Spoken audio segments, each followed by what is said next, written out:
Sir, ഏതായാലും നമ്മളുടെ ഇന്നത്തെ ഗസ്റ്റ് റെഡി ആയിട്ടുണ്ട്. നമ്മുടെ ആദ്യത്തെ ഗസ്റ്റായിട്ട് ജോയിൻ ചെയ്യുന്നത് മുത്തൂറ്റ് സെക്യൂരിറ്റീസിൻ്റെ വൈസ് പ്രസിഡന്റും സ്റ്റേറ്റ് ഹെഡുമായിട്ടുള്ള ബിനു ജോസഫ് സാറാണ്. Sir, first of all happy Diwali and welcome to the show. Happy Diwali. Yes sir, ആദ്യം തന്നെ നമുക്കിപ്പോൾ മാർക്കറ്റ് തീർച്ചയായിട്ടും മുഹൂർത്ത ട്രേഡിംഗ് ആരംഭിച്ചിരിക്കുകയാണ്. 25,900 എന്നൊരു റേഞ്ച്, 25,900 എന്നൊരു റേഞ്ചിന് മുകളിൽ സസ്റ്റെയിൻ ചെയ്യുകയാണ്. ഭൂരിഭാഗം സെക്ടേഴ്സിലും നമുക്കൊരു പോസിറ്റീവ് ടോൺ തന്നെയാണ് കാണുന്നത്. നേരത്തെ നമ്മൾ വിധുകുമാർ സാറിനോട് സംസാരിച്ചപ്പോൾ സൂചിപ്പിച്ചിട്ടുണ്ടായിരുന്നു ഓൾറെഡി ഒരു ബേസ് ഫോം ചെയ്തിട്ടുണ്ട്. സോ ഇനി മുന്നോട്ടേക്ക് മാർക്കറ്റിൽ താങ്കൾ കാണുന്ന ഒരു പ്രധാനപ്പെട്ടിട്ടുള്ള ലെവൽസ് അല്ലെങ്കിൽ ഒരു എക്സ്പെക്ടേഷൻ എന്താണ്? ഇവിടെ നിന്ന് വീണ്ടും ഒരു ഓൾ ടൈം ഹൈ ബ്രേക്ക് ചെയ്തുകൊണ്ടൊരു മുന്നോട്ടേക്കുള്ള ഒരു കുതിപ്പ് പ്രതീക്ഷിക്കുന്നുണ്ടോ? നമ്മൾ ഇന്ത്യൻ വിപണിയിൽ ഇനി നമ്മൾ പ്രതീക്ഷിക്കുന്നത് നമ്മൾ ഓൾ ടൈം ഹൈ എന്ന് പറയുന്നത് 26,277 ആ ഒരു ലെവൽ മറികടന്ന് ഒന്ന് കിട്ടിക്കഴിഞ്ഞാൽ നമ്മൾ അങ്ങനെ കണ്ടിന്യൂ ചെയ്ത് കഴിഞ്ഞാൽ 7,400 വരെയാണ് നമ്മൾ പ്രതീക്ഷിക്കുന്നത്. അതിന് പല പല ഘടകങ്ങളുണ്ട്. ഇന്ത്യയിലെ ഇപ്പോഴത്തെ ഇൻഫ്ലേഷൻ കഴിഞ്ഞ 8 കൊല്ലത്തെ ഏറ്റവും താഴ്ന്ന നിലയിലേക്ക് വന്നു. കാരണം 1.5% താഴ്ന്നു. അപ്പൊ GDP 6 അല്ലെങ്കിൽ 7% അങ്ങനെ പല പല ഘടകങ്ങളും ഇന്ത്യൻ വിപണി അടുത്തൊരു ബുൾറണ്ണുള്ള എല്ലാ സാഹചര്യങ്ങളും ഉണ്ട്. ഈ ഒരു ടെക്നിക്ക് മാത്രമേ നമുക്ക് അതിലേക്ക് പോകാനുള്ള സാധ്യത ഇപ്പോൾ നിലനിൽക്കുന്നുള്ളൂ. ഇപ്പോൾ പലപ്പോഴും അതായത് ഇപ്പോൾ നേരത്തെ സെക്ടേഴ്സൊക്കെ പരിശോധിക്കുമ്പോഴേക്കും നമുക്ക് ഈ ഒരു മെയിൻ സെക്ടേഴ്സിൽ, അതായത് ഒരു കൺസംഷൻ ബേസ്ഡ് ആയ സെക്ടേഴ്സിലൊക്കെ ഒരു മുന്നേറ്റം ഉണ്ടായപ്പോൾ പോലും ബ്രോഡർ മാർക്കറ്റിൽ ഈ ഒരു മൂവ്മെൻറ്റിൻ്റെ അത്ര ഒരു റിഫ്ലക്ഷൻ നമുക്ക് കാണാൻ സാധിച്ചിട്ടില്ല. സോ ബ്രോഡർ, പ്രത്യേകിച്ചും ഈ ഒരു മിഡ് ക്യാപ്പ് സ്മോൾ ക്യാപ്പ് ഇൻഡെക്സുകളൊന്നും നമുക്ക് കാര്യമായിട്ട് ഒരു പക്ഷേ നിഫ്റ്റിയുമായിട്ട്, അതായത് ബെഞ്ച് മാർക്ക് ഇൻഡെക്സുകളുമായിട്ട് കമ്പയർ ചെയ്യുമ്പോഴാണ് സൂചിപ്പിച്ചിരിക്കുന്നത് അത്ര ഒരു മുന്നേറ്റം കാണാൻ സാധിച്ചിട്ടില്ല എന്ന് മാത്രമല്ല, ഇപ്പോൾ ഒരു 2081 സംവത് പരിശോധിക്കുകയാണെങ്കിൽ നെഗറ്റീവ് റിട്ടേൺ ആണ് സ്മോൾ ക്യാപ്പിൽ അടക്കം ഉണ്ടായിരിക്കുന്നത്. മിഡ് ക്യാപ്പിലേക്ക് വരുമ്പോൾ അറൗണ്ട് ഒരു 1% മാത്രം ഒരു റിട്ടേൺ ആണ് നൽകിയിരിക്കുന്നത്. സോ ഈ ഒരു ബ്രോഡർ മാർക്കറ്റിലൊരു ബോട്ടമിനുള്ളൊരു സമയമായിട്ടുണ്ടോ? ഞാൻ പ്രധാനമായിട്ടും suggest mid cap and large cap ആണ്. കാരണം സ്മോളിയം ഒരു പ്രതീക്ഷ ഇപ്പോൾ ഇല്ല. അല്ലെങ്കിൽ സ്മോൾ ക്യാപ്പിൽ നിങ്ങൾ ഇൻവെസ്റ്റ് ചെയ്യുന്ന ആൾക്കാരുണ്ടെങ്കിൽ തീർച്ചയായിട്ടും ചെയ്യേണ്ട കാര്യം അതിൽ ഏറ്റവും ലാഭത്തിൽ ഓടുന്ന സ്റ്റോക്ക് ഏതാണെന്ന് നോക്കുക, അല്ലെങ്കിൽ കമ്പനി ഏതാണെന്ന് നോക്കി അതിലേക്ക് മാത്രമേ പോകാവുള്ളൂ. ഇല്ലാതെ മിഡ് ക്യാപ്പിലും ലാർജ് ക്യാപ്പിലും ആയിരിക്കും ഇനി ഒരു ഫ്യൂച്ചർ ഞാൻ പ്രധാനമായിട്ടും കാണുന്നത്.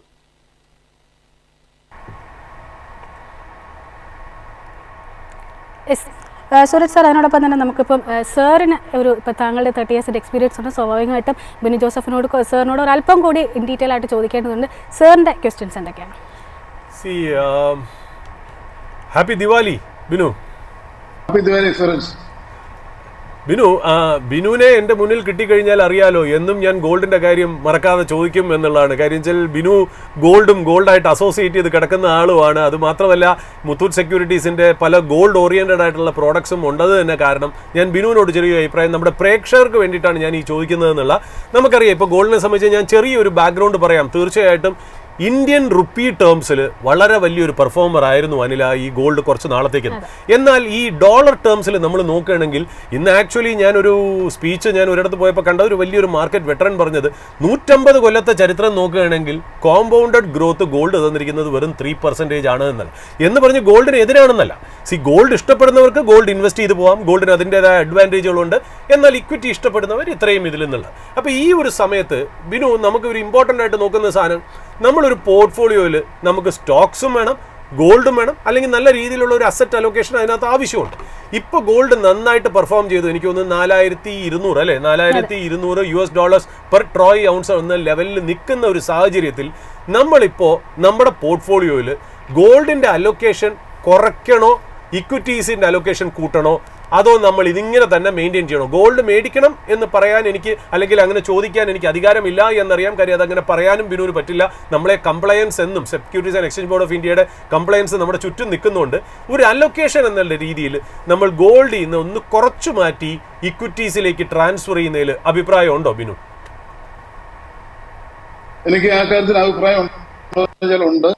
ഗോൾഡ് ഒരു മാക്സിമം ലെവലിലേക്ക് വന്നു. എന്നാൽ ഇനിയും ഗോൾഡ് താഴേക്ക് അധികം പോകാനില്ല. കാരണം ചെറിയൊരു സാങ്കേതിക തിരുത്തലുണ്ടാകും. എങ്കിലും ഞങ്ങൾ എക്സ്പെക്ട് ചെയ്യുന്ന ഗോൾഡ് വീണ്ടും പുതിയ ഉയരങ്ങൾ കീഴടക്കി മുന്നോട്ട് പോകും. അപ്പൊ ഗോൾഡിൽ നിന്നും ഒരുപാട് പോർഷൻ മാറ്റാതെ ഇക്വിറ്റി ഒരു 60-65% ഇക്വിറ്റിയും ഒരു 35% ഗോൾഡ്.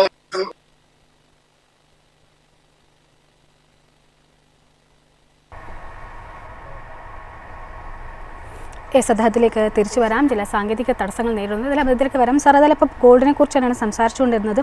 സാർ പൊതുവേ ഇപ്പം നമ്മൾ നോക്കുമ്പോഴേക്കും പൊതുവേ പറയാറുള്ളത് ഗോൾഡിൽ വളരെ ക്രമാതീതമായിട്ടൊരു വർധനം ഉണ്ടാകുമ്പോഴേക്കും സംതിങ് ഈസ് സ്ട്രോങ് സംവെയർ എന്നുള്ളൊരു നോഷൻ പലപ്പോഴും പറയാറുണ്ട്. സോ താങ്കളുടെ ഒരു എക്സ്പെക്റ്റേഷനിൽ എവിടെയെങ്കിലും, അതായത് ഇപ്പോൾ US മാർക്കറ്റിൻ്റെ കാര്യം നേരത്തെ സൂചിപ്പിച്ചിട്ടുണ്ട്, എക്സ്ട്രീംലി ബുള്ളിഷായിട്ട് പോയിക്കൊണ്ടിരിക്കുകയാണ്. ധാരാളം പ്രതിസന്ധികൾ വന്നിട്ട് പോലും എക്സ്ട്രീംലി ബുള്ളിഷായിട്ട് പോയിക്കൊണ്ടിരിക്കുകയാണ്. പലപ്പോഴും പല സ്ഥലത്തു നിന്ന് സ്കൂൾ ഓഫ് തോട്ടും ഒരു ബബിൾ മാർക്കറ്റ് എന്ന് വരെയും US മാർക്കറ്റിനെ സൂചിപ്പിക്കുന്നുണ്ട്. സോ ഗോൾഡിൻ്റെ ആ ഒരു വ്യൂ എന്താണ് സാർ? അതിലേക്ക് വരാം. അതിനുമുമ്പ് നമ്മുടെ സാർ ബിനു സാർ വീണ്ടും ജോയിൻ ചെയ്യാണ്. സാർ കേൾക്കാമോ? Yes sir, over to Sooraj sir. അല്ല, എനിക്ക് തോന്നുന്നു ബിനു ആ ഗോൾഡിന്റെ മുഴുവൻ പറഞ്ഞു തീർന്നില്ല. അതിനു മുമ്പേ ഒരു ടെക്നിക്കൽ ഇഷ്യൂ വന്നു. ബിനുവിന് കണ്ടിന്യൂ ചെയ്യാം. എന്റെ ഒരു പേഴ്സണൽ ഒപ്പീനിയൻ, ഗോൾഡ് ഇനിയും കയറി പോകാനുള്ള സാധ്യത വളരെ കൂടുതലാണ്. പ്രത്യേകിച്ച് ജിയോ പൊളിറ്റിക്കൽ ഇഷ്യൂസ് ഇതുവരെ അവസാനിച്ചിട്ടില്ല. അത് എങ്ങോട്ട് പോകും, അതിനകത്ത് ഒരു സമാധാന കരാറിലേക്ക് വരിക, അതിനകത്തൊരു ഒരു സൊല്യൂഷൻ ഉണ്ടായി ചെയ്താൽ ഇല്ലാന്നുണ്ടെങ്കിൽ ഗോൾഡ് വീണ്ടും മൂവ് ചെയ്യാൻ മുന്നോട്ട് തന്നെ പോകാനുള്ള സാധ്യതയാണ് ഇപ്പോൾ കാണുന്നത്. അതുപോലെ തന്നെ ഗോൾഡിലെ ഇൻവെസ്റ്റ്മെന്റും എന്റെ ഒരു പേഴ്സണൽ ഒപ്പീനിയൻ ഇപ്പൊ ഒരുപാട് ഇന്ത്യൻ മാർക്കറ്റിൽ വന്നുകൊണ്ടിരിക്കുകയാണ്. അതുകൊണ്ട് തന്നെ ഒരു 65% ഇക്വിറ്റി ഗോൾഡിലേക്കും ഇൻവെസ്റ്റ് ചെയ്യണമെന്നാണ് എന്റെ ഒരു പേഴ്സണൽ ഒപ്പീനിയൻ.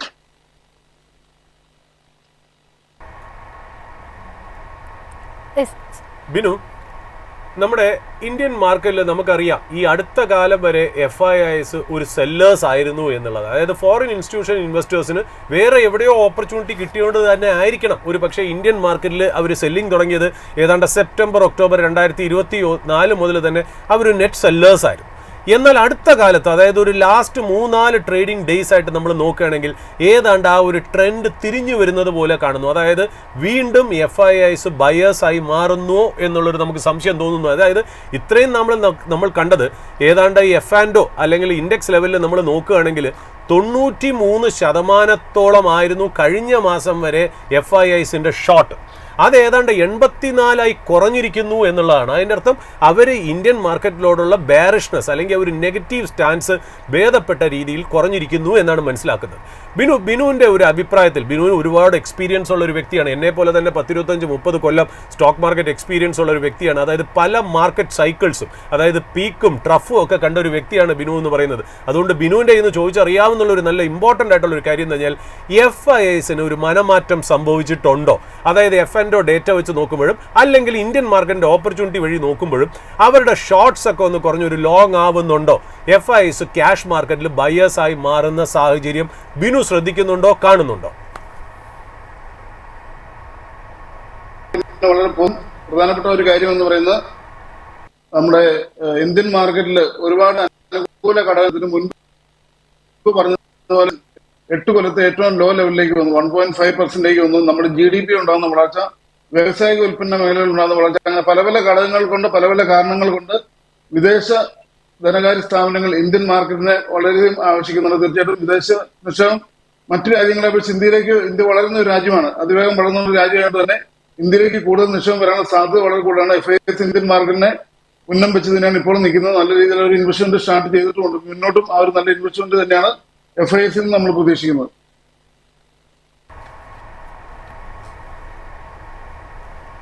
ബിനു, നമ്മൾ ഈ ഗോൾഡ് ചോദിച്ച സ്ഥിതിക്ക് നമ്മൾ സിൽവറിനെ തൊടാതെ പോകുന്നതും ശരിയായിട്ടുള്ള ഒരു കാര്യമല്ല എന്ന് തോന്നുന്നു. കാര്യം ഇപ്പം നമ്മൾ പലപ്പോഴും കേൾക്കുന്നത് ഈ പല പുതിയതായിട്ടുള്ള ഫണ്ടുകളും ഈ സിൽവറിലേക്കുള്ള അഡീഷണൽ ഇൻവെസ്റ്റ്മെന്റ്സ് എടുക്കുന്നില്ല എന്ന് കേട്ടു. കാര്യം അവർക്ക് ഡെലിവറിക്ക് കൊടുക്കാനായിട്ട് സിൽവർ ഇല്ല എന്നുള്ളൊരു ന്യൂസും കൂടെ കാണുന്നു എന്ന് പറയുന്നത് ഇത് ശരിയാണോ? അതായത് സിൽവറിന്റെ കാര്യത്തിൽ പൊതുവേ ഗോൾഡ് പോലെ ഒരു പ്രഷ്യസ് മെറ്റലായിട്ട് നമ്മൾ എന്നും സിൽവറിനെ വിശേഷിപ്പിക്കുമെങ്കിൽ പോലും ആ ഗോൾഡിന്റെ സ്ട്രെങ്ത് സിൽവറിന് ഇല്ലാത്ത ഒരു മെറ്റലാണെന്നുള്ള കാര്യം നമുക്കറിയാം. സിൽവർ കൂടുതലും ഒരു ഇൻഡസ്ട്രിയൽ മെറ്റലായിട്ടാണ് നമ്മൾ പറയപ്പെടുന്നത് തന്നെ. ഏതാണ്ട് സിൽവർ ഗോൾഡ് കയറുന്നതിന്റെ പുറകെ സാധാരണ നമുക്കറിയാലോ 1979-80 കാലഘട്ടത്തിൽ ഇതേപോലെ ഗോൾഡും സിൽവറും ഒക്കെ ഭയങ്കരമായിട്ട് കയറിയിരുന്നു. അനില, അന്നാണ് ശരിക്കും പറഞ്ഞാൽ ഈ സിൽവറിൽ ഹണ്ട് ബ്രദേഴ്സ് കുറേ ഹോഡ് ചെയ്യാനായിട്ട് സിൽവർ നോക്കിയിട്ട് അവർ പൊട്ടിപ്പോയ ഒരു ചരിത്രമുണ്ട് എന്നുള്ളതാണ്. അതൊരു വേറൊരു കഥ നമ്മൾ ഓപ്പണിംഗ് ഹൗസിൽ മുമ്പ് എക്സ്പ്ലെയിൻ ചെയ്തുകൊണ്ട്. എന്നാലും നമുക്ക് ബിനുവിൽ നിന്ന് നമുക്ക് മനസ്സിലാക്കേണ്ട ഒരു കാര്യം, ഈ സിൽവറും അതേപോലെ തന്നെയാണോ, അതോ സിൽവറിൽ റാലി ഇനിയും ആയിട്ടില്ലേ? കാര്യം ഒരുപാട് കാര്യങ്ങൾ ഇനി വരാൻ പോകുന്ന ന്യൂ ഏജ് ടെക്നോളജി ആയിട്ടുള്ള semiconductor, chips, mobile phone, electronics manufacturing, defence എക്യുപ്മെന്റ്സിലൊക്കെ സിൽവർ അല്ലെങ്കിൽ സിൽവർ കമ്പോണന്റ് ആവശ്യമുണ്ടെന്ന് ആകുമെന്ന് പറയപ്പെടുന്നു. അതുകൊണ്ട് ഗോൾഡിനെ പോലെ തന്നെ സിൽവർ ആവോ അതോ സിൽവറിന് വേറൊരു ഗ്രോത്ത് ട്രാജക്ടറി ആയിരിക്കോ? നമ്മൾ എങ്ങനെയാണ് പോർട്ട്ഫോളിയോയിൽ സിൽവറിനെ കാണേണ്ടത് ബിനു?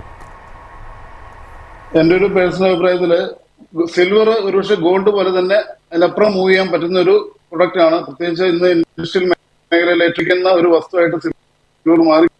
അതുകൊണ്ട് ഇപ്പോൾ നിക്ഷേപിക്കാൻ പറ്റിയൊരു അവസരം തന്നെയാണ്. കാരണം എന്റെ വിലയിൽ ഞാൻ പറയുന്നത് 140, 150 ലെവലിലാണ് ഗ്രാമിന് നിൽക്കുന്നത്. ഫ്യൂച്ചറിൽ ഗോൾഡ് പോലെ തന്നെ അല്ലെങ്കിൽ ഗോൾഡിലപ്പുറം മൂവ് ചെയ്യാവുന്ന ഒരു പ്രൊഡക്റ്റായി സിൽവർ മാറി. സിൽവറിലേക്കുള്ള ഇൻവെസ്റ്റ്മെന്റ് ഞാൻ തീർച്ചയായിട്ടും എന്റെ സിൽവർ തന്നെയാണ് ഗോൾഡിനേക്കാൾ ഉപരി. കാരണം ഞാൻ എന്റെ വീട്ടിലാണെങ്കിലും എന്റെ നാട്ടിലാണെങ്കിലും എനിക്കറിയുന്ന ആൾക്കാരായിട്ട് ഞാൻ ഷെയർ ചെയ്തിരിക്കുന്നത് സിൽവർ മാക്സിമം വാങ്ങി വെക്കാൻ പറ്റുന്ന ഒരു ബാറായിട്ടോ ബീസായിട്ടോ വാങ്ങി വെക്കാനാണ് എന്റെ ഒരു പേഴ്സണൽ ഒപ്പീനിയൻ.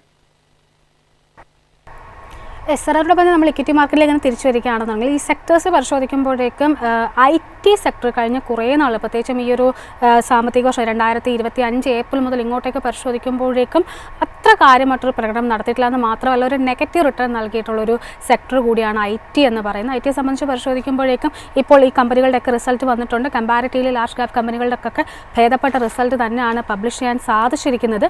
പക്ഷേ സെക്ടർ വൈസ് പരിശോധിക്കുമ്പോഴേക്കും മറ്റ് സെക്ടേഴ്സുമായിട്ട് കമ്പയർ ചെയ്യുമ്പോൾ വളരെ അണ്ടർ പെർഫോമിംഗ് ആയിട്ടുള്ള ഒരു സെക്ടറാണ്.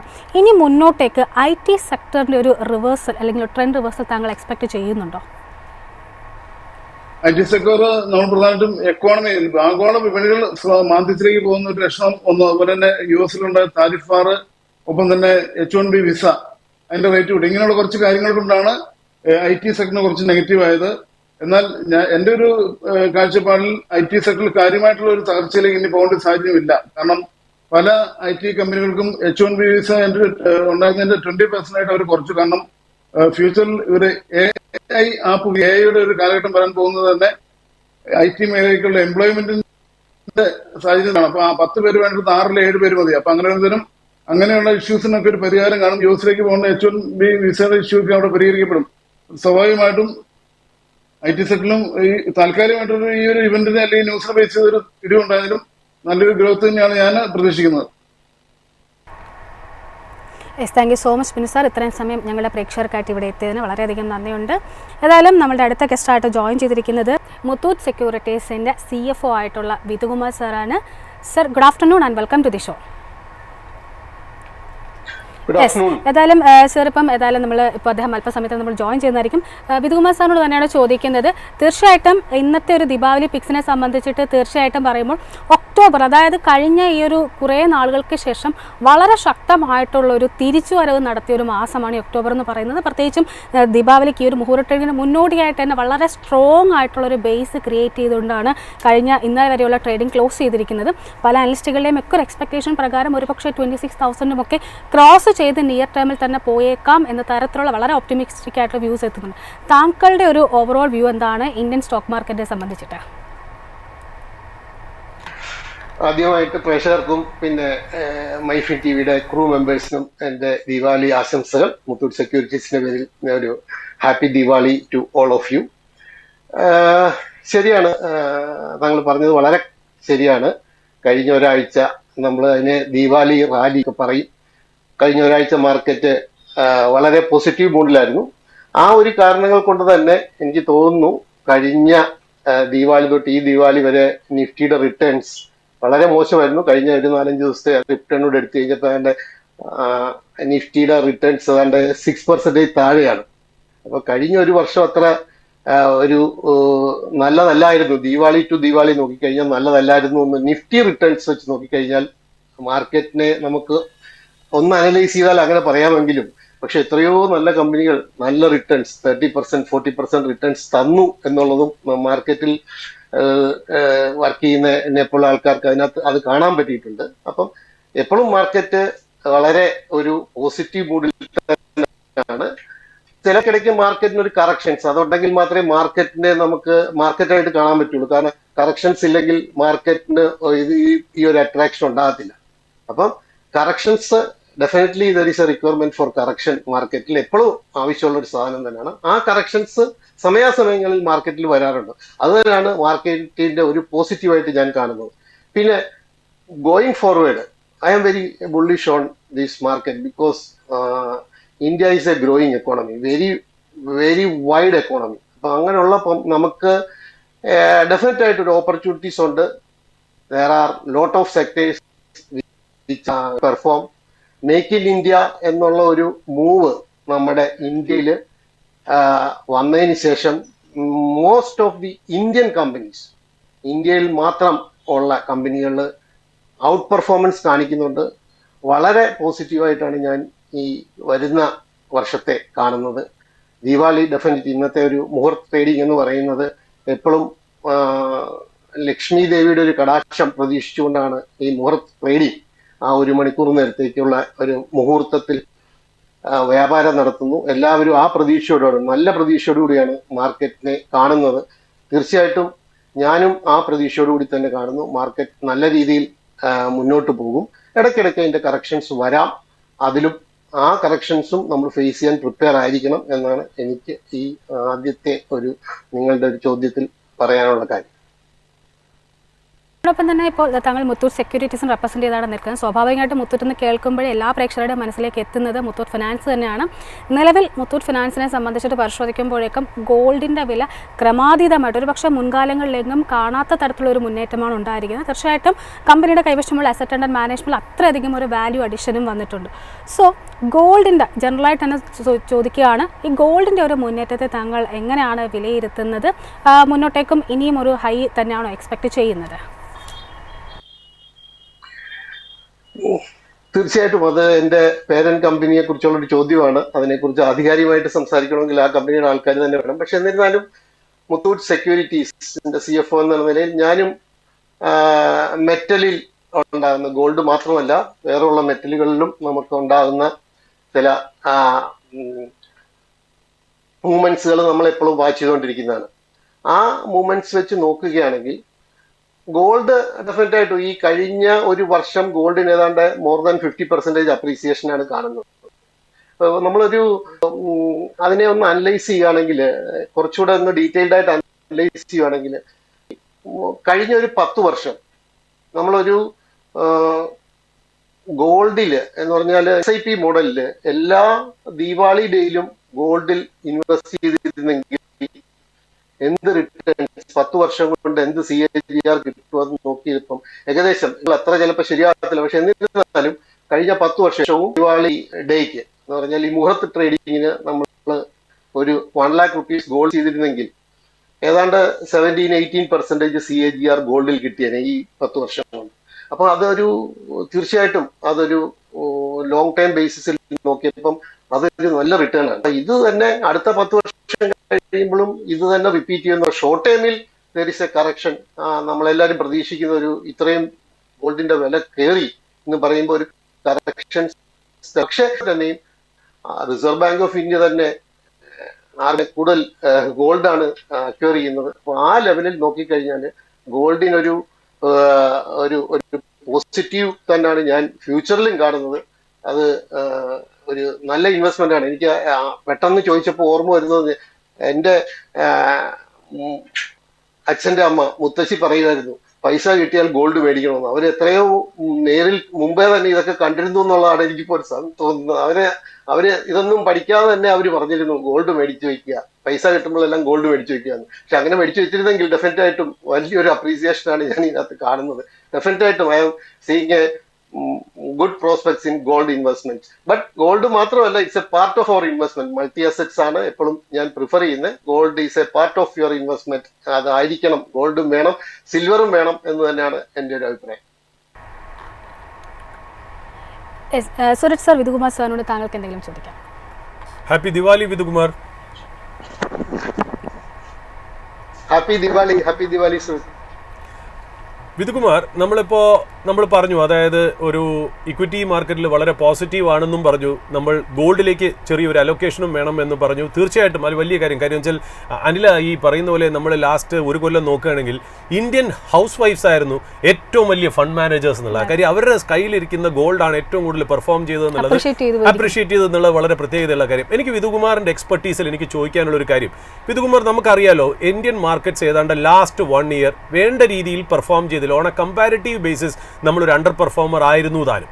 എന്നാൽ നമ്മളെല്ലാവരും ഒരു കേസ് ബിൽഡ് ചെയ്യുന്നത് നമ്മൾ ഇവിടുന്ന് മാർക്കറ്റ് മേടിക്കുകയാണെങ്കിൽ അല്ലെങ്കിൽ മാർക്കറ്റിലെ സ്റ്റോക്സ് മേടിക്കുകയാണെങ്കിൽ തീർച്ചയായിട്ടും വലിയൊരു പെർഫോമൻസ് നമുക്ക് കിട്ടുമെന്ന് നമുക്ക് പറയപ്പെടുന്നു. തീർച്ചയായും തന്നെയാണ് അത് കാര്യം. പക്ഷേ ഇന്ത്യൻ മാർക്കറ്റ് ഒരു പ്രൈസ് ഏർണിംഗ് മൾട്ടിപ്പിൾസിൻ്റെ കാഴ്ചപ്പാടിലൂടെ നമ്മൾ നോക്കുകയാണെങ്കിൽ ഇന്ത്യൻ മാർക്കറ്റിലെ പല സെക്ടേഴ്സും പല സ്റ്റോക്സും ഇൻഡിവിജ്വലി വളരെ ഓവർ വാല്യൂഡ് അല്ലേ? അതുകൊണ്ട് ഒരു ഇന്ത്യൻ നിക്ഷേപകൻ വളരെ സൂക്ഷിച്ചു വേണ്ട ഈ മാർക്കറ്റിൽ ഇൻവെസ്റ്റ് ചെയ്യാൻ. വിധുകുമാറിൻ്റെ അഭിപ്രായം അറിഞ്ഞാൽ കൊള്ളാമെന്ന് താല്പര്യമുണ്ട്.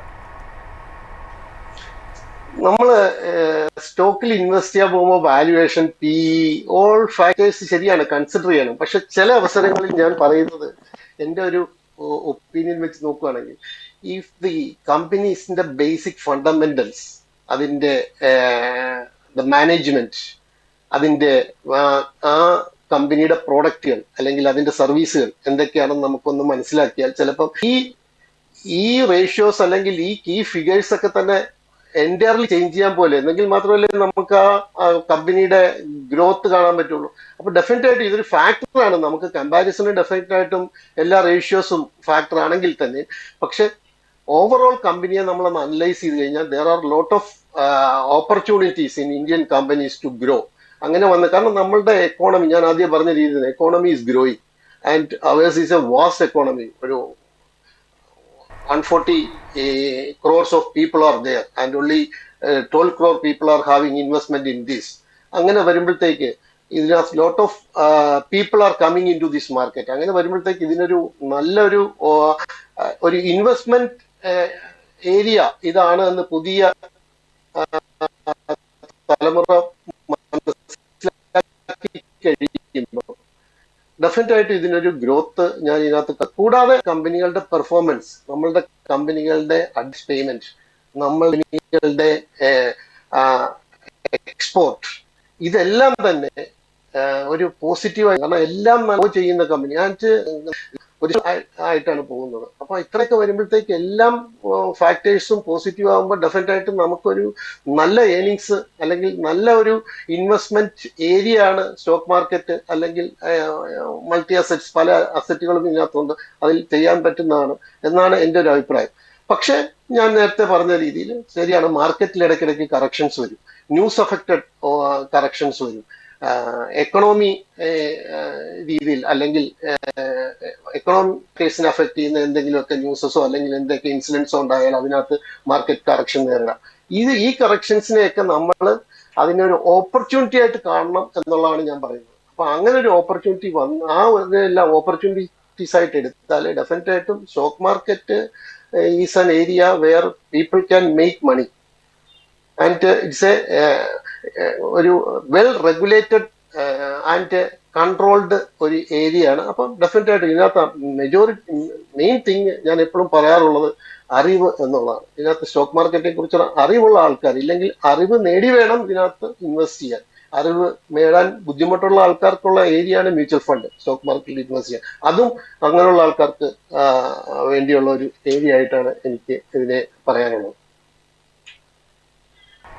വിധുകുമാർ, എനിക്ക് ഒരു കാര്യം കൂടെ നമ്മുടെ പ്രേക്ഷകർക്ക്, വിധുകുമാർ പറഞ്ഞതിൽ വളരെ ഇമ്പോർട്ടൻ്റ് ആയിട്ടുള്ള ഒരു കാര്യം എന്ന് വെച്ചാൽ ഈ കറക്ഷൻ എന്നും ഒരു ഇൻവെസ്റ്ററിൻ്റെ ഫ്രണ്ടാണ് എന്നുള്ളതാണ്. കാര്യം വെച്ചാൽ നമ്മളെ സംബന്ധിച്ച് കറക്ഷൻ എന്ന് പറയുന്ന സമയമാണ് മേടിക്കാൻ ഏറ്റവും പറ്റിയ സമയം. അതാണ് ആ വിധുകുമാർ എക്സ്പ്ലെയിൻ ചെയ്ത്.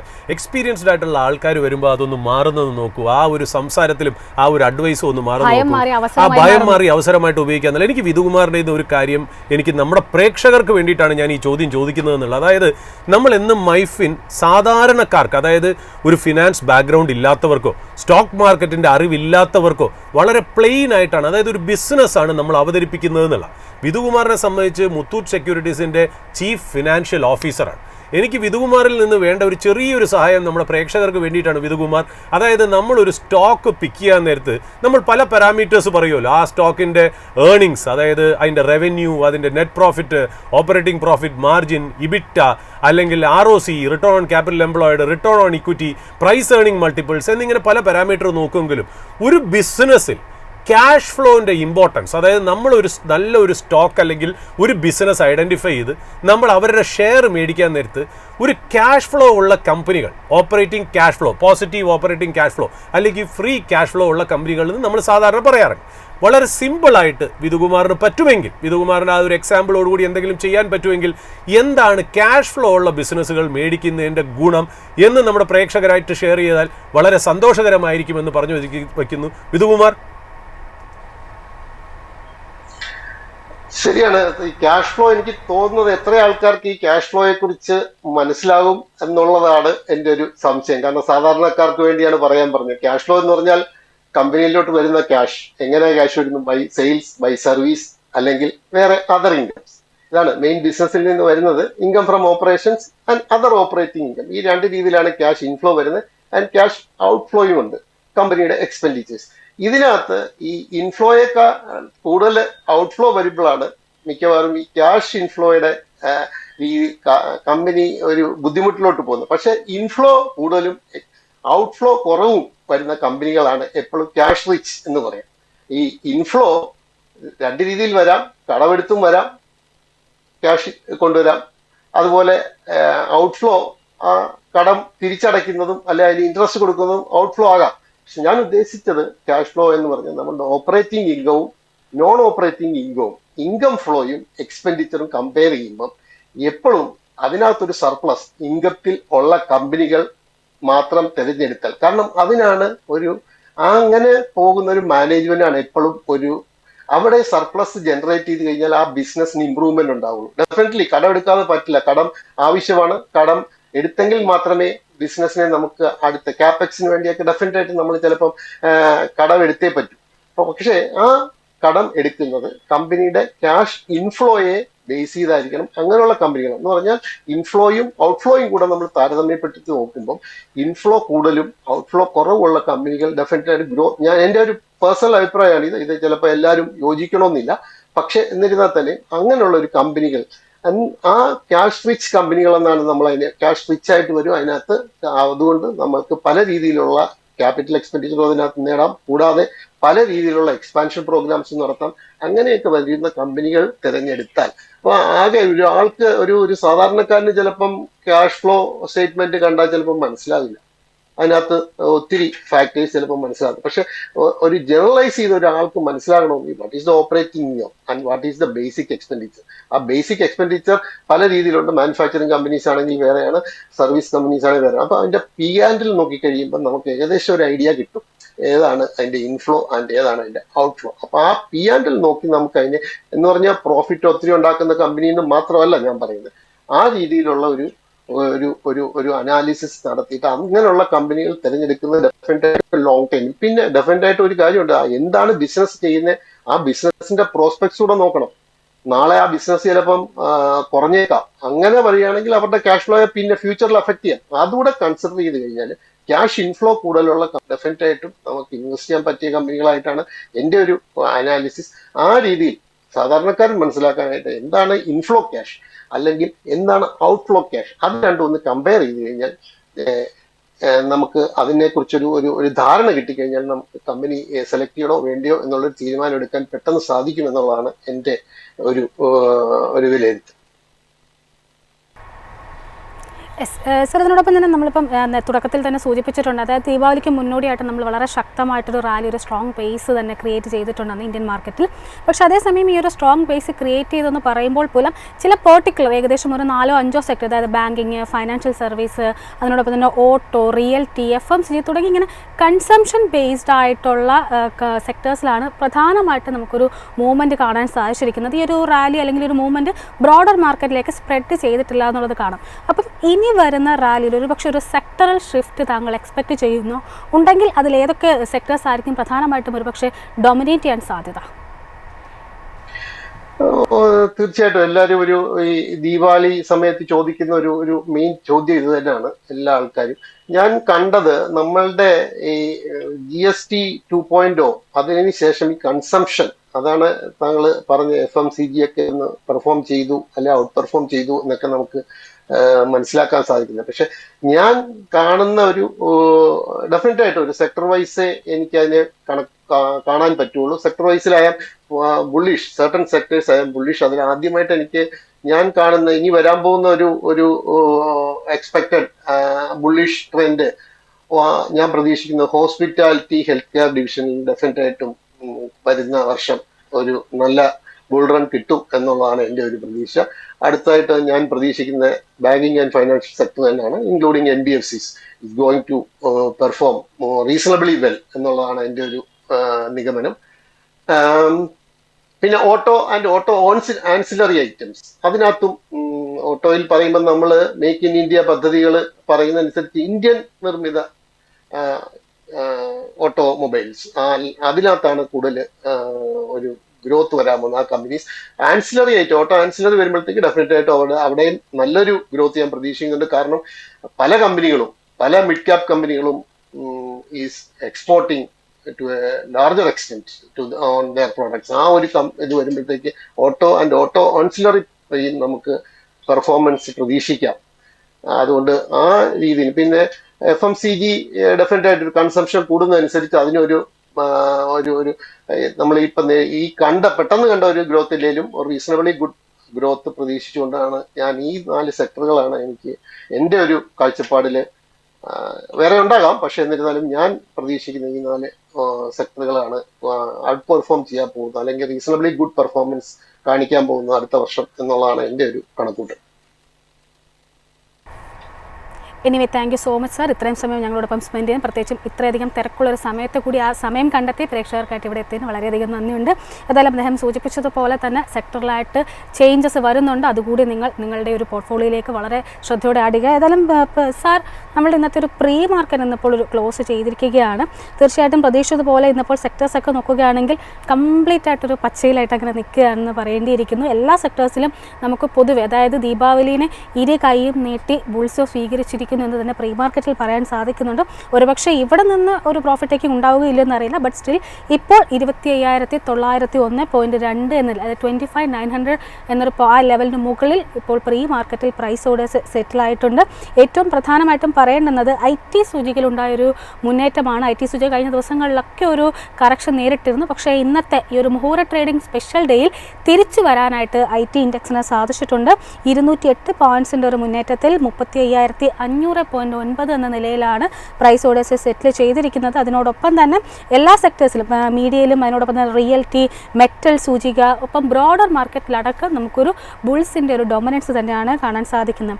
സാറിൻ്റെ ഒരു എക്സ്പെക്റ്റേഷൻ ഒരു മുന്നോട്ടേക്ക് പരിശോധിക്കുമ്പോഴേക്കും ഒരുപക്ഷെ ഇപ്പം സൂചിപ്പിച്ചിട്ടുണ്ടായിരുന്നു സെക്ടർ ഷിഫ്റ്റ് വരാം, അതിനോടൊപ്പം തന്നെ ബുൾസിന് അനുകൂലമായിട്ടുള്ള സാഹചര്യങ്ങളൊക്കെ ഉണ്ട്.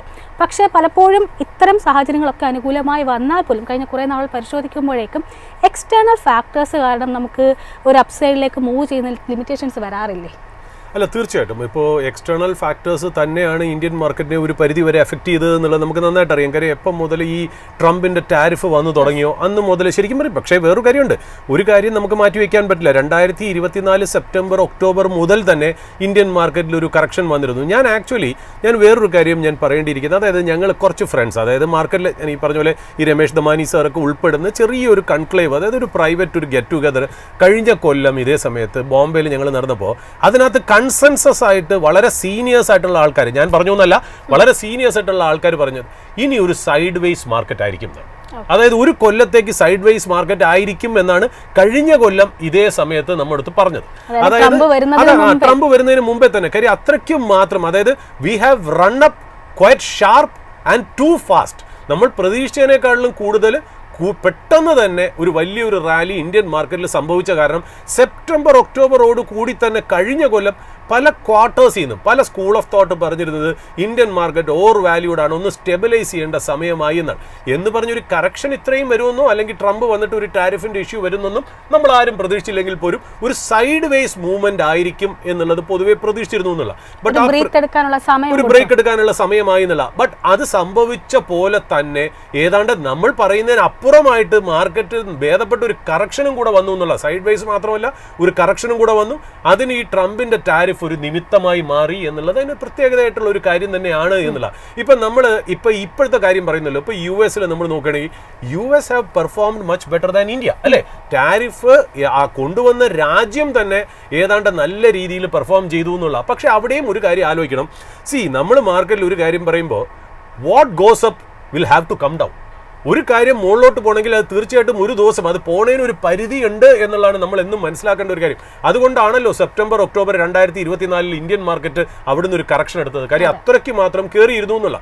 ഇപ്പൊ US മാർക്കറ്റിനെ നോക്കുകയാണെങ്കിൽ ഈ ലോകത്തിന്റെ ടോട്ടൽ ഗ്ലോബൽ എക്കണോമിയുടെ തന്നെ പവർ ചെയ്യുന്നത് ഏതാണ്ട് ഒരു 8-10 കമ്പനിയാണ് എന്ന് പറയുന്നത് നമുക്ക് ഒരിക്കലും പറയാൻ പറ്റില്ല. തീർച്ചയായിട്ടും ആർട്ടിഫിഷ്യൽ ഇന്റലിജൻസ് കേപ്പബിലിറ്റി അല്ലെങ്കിൽ ആർട്ടിഫിഷ്യൽ ഇന്റലിജൻസിനെ ചുറ്റിപ്പറ്റിയുള്ള ക്യാപിറ്റൽ ഗുഡ്സ് സെക്ടർ, അത് ശരിക്കും പറഞ്ഞാൽ ഈ ഡേറ്റാ സെന്റർ എന്ന് പറയുന്നത് ഒരു ക്യാപിറ്റൽ ഗുഡ്സ് കമ്പനിയാണ്. നമ്മൾ ഇവിടെ ഇന്ത്യയിൽ ഡേറ്റാ സെന്റർ കമ്പനിയെ ഏത് ട്രഡീഷണൽ ഇൻഡസ്ട്രിയുടെ അടിയിൽ കൊണ്ടുവരണം എന്ന് പറഞ്ഞാൽ അത് ക്യാപിറ്റൽ ഗുഡ്സിന്റെ കീഴിലാണ് കൊണ്ടുവരുന്നത്. അതായത് നമ്മളൊരു പ്രോജക്റ്റ് ചെയ്തിടുന്നു, അതായത് റിയൽ എസ്റ്റേറ്റ് ഇൻവെസ്റ്റ്മെന്റ് ട്രസ്റ്റ് എന്ന് പറയില്ലേ, അതേപോലെ അതായത് ഡേറ്റാ സെന്റർ എന്ന് പറയുന്നത് ഒരു ടോൾ ഹൈവേ ഉണ്ടാക്കും പോലെ നമ്മൾ ആദ്യം പൈസ പോക്കറ്റിൽ നിന്ന് ചെലവാക്കി നമ്മൾ ബിൽഡ് ചെയ്തിടുന്നു. എന്നിട്ട് നമുക്കതിന് റവന്യൂ കിട്ടുന്നത് ഓവർ എ പീരീഡ് ഓഫ് ടൈമാണ്. വളരെ ക്യാപിറ്റൽ എക്സ്പെൻഡിച്ചർ ഉള്ള ഒരു ബിസിനസ്സാണ് ഇത്. US മാർക്കറ്റിൽ ഒന്ന് ആലോചിച്ച് നോക്കുക, ഇന്ത്യയിലെ ഏറ്റവും വലിയ ന്യൂസ് എനിക്ക് തോന്നുന്നു കേരളത്തിലെ പല മാധ്യമങ്ങളും അത് കവർ ചെയ്തില്ല. അതായത് വിശാഖപട്ടണത്ത് ഗൂഗിളിൻ്റെ ഒരു ഡേറ്റാ സെൻറ്റർ വന്നതായിട്ട് കഴിഞ്ഞ ആഴ്ച ഒരു ന്യൂസ് വന്നു. എത്രയാണെന്നറിയോ ഇൻവെസ്റ്റ്മെൻറ്റ്? 88,000 കോടി, 90,000 crore അടുപ്പിച്ചാണ് ഇൻവെസ്റ്റ്മെൻറ്റ് വന്നത്. അതായത് ഇന്ത്യയിലെ തന്നെ one of the largest foreign direct investment. ആ ഒരു ഇൻവെസ്റ്റ്മെന്റ് ഇവിടെ ഇന്ത്യയിൽ വന്നത് ഒരു ഏക ഇൻവെസ്റ്റ്മെന്റ് ആണ്, ഒരൊറ്റ ഇൻവെസ്റ്റ്മെന്റ് ആണ് ഗൂഗിളിന്റെ ഭാഗം. ഇതിന്റെ എത്രയോ 100 ടൈംസ് ആണ് ശരിക്കും പറഞ്ഞാൽ US വന്നതെന്ന് ആലോചിച്ച് നോക്കും. എന്നിട്ട് ആ ഒരു ട്രേഡാണ് US മാർക്കറ്റിനെ പുതിയ ഹൈയിലേക്ക് കൊണ്ടുവന്നതെന്നില്ല. ബട്ട് അതിനും ഒരു പരിധിയില്ലേ. ആർട്ടിഫിഷ്യൽ ഇന്റലിജൻസ് ഒരു പുതിയ ബിഗിനിങ് ആയിരിക്കാം. ഇനി ഇവിടുന്ന് ഒരുപാട് ബിസിനസ്സുകൾ നന്നായിട്ട് പെർഫോം ചെയ്യാം. But all good businesses are not great investments. എല്ലാ നല്ല ബിസിനസ്സുകളും നല്ല ഇൻവെസ്റ്റ്മെന്റ് ആവണമെന്ന് താല്പര്യമില്ല. അത് ഒരു കാലഘട്ടത്തിൽ നല്ല ബിസിനസ് നല്ല ഇൻവെസ്റ്റ്മെന്റ് ആയേക്കാം.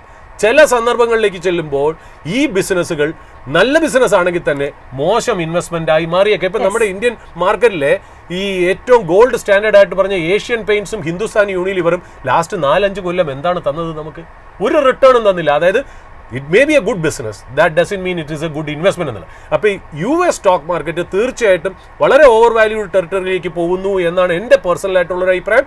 അതിനെ സാധൂകരിക്കാൻ വേണ്ടി ഇപ്പോൾ വാറൻ ബഫെ, ലെജൻഡറി ഇൻവെസ്റ്റർ, ഏതാണ്ട് 300 ബില്യൺ ക്യാഷ് അദ്ദേഹത്തിന്റെ ഇൻവെസ്റ്റ്മെന്റ് വെഹിക്കിളുമായിട്ടുള്ള ഈ ബർക്ക്ഷയർ ഹാത്തവേ എന്ന് പറയുന്ന കമ്പനി $300 ബില്യൺ ക്യാഷിലേക്ക് മൂവ് ചെയ്തിരിക്കുന്നു.